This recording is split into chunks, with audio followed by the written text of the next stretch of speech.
I hype my husband up a lot because I happen to actually like him as a human being, but that doesn't mean I didn't almost leave that nigga last year. Quick story time. Last October, we just bought this house and we were in the worst place ever. I mean, we were performing marriage because we have 2 children and we're adults, but like I was not fucking with that man. And I don't want to get into the nitty gritty about why, because it's disrespectful to my marriage, of course. But for a group of women out there who may be struggling in their marriages or just have seasons of long-term partnership that get a little iffy, I want to talk about it.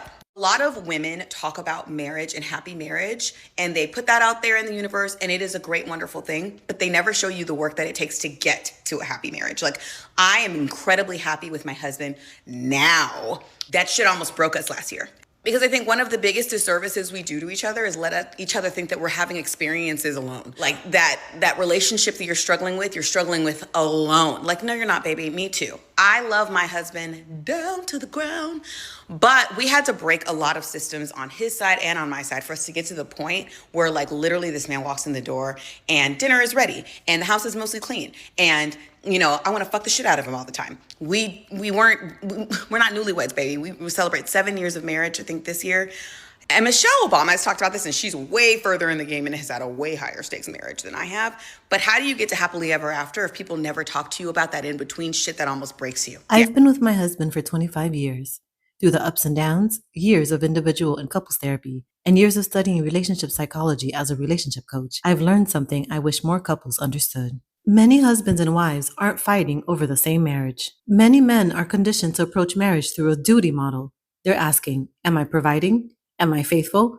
Am I handling my responsibilities? But here's the contradiction. He approaches marriage through duty while expecting an emotional response from his wife. He unconsciously assumes that if he fulfills his practical responsibilities, she'll naturally desire him. He's consciously thinking, my job is to provide, my job is to be faithful, my job is to protect my family. But unconsciously, he's hoping she'll respond with, I genuinely desire you, I enjoy being close to you, and I can't wait to have sex with you. Meanwhile, many wives are operating from a relationship model.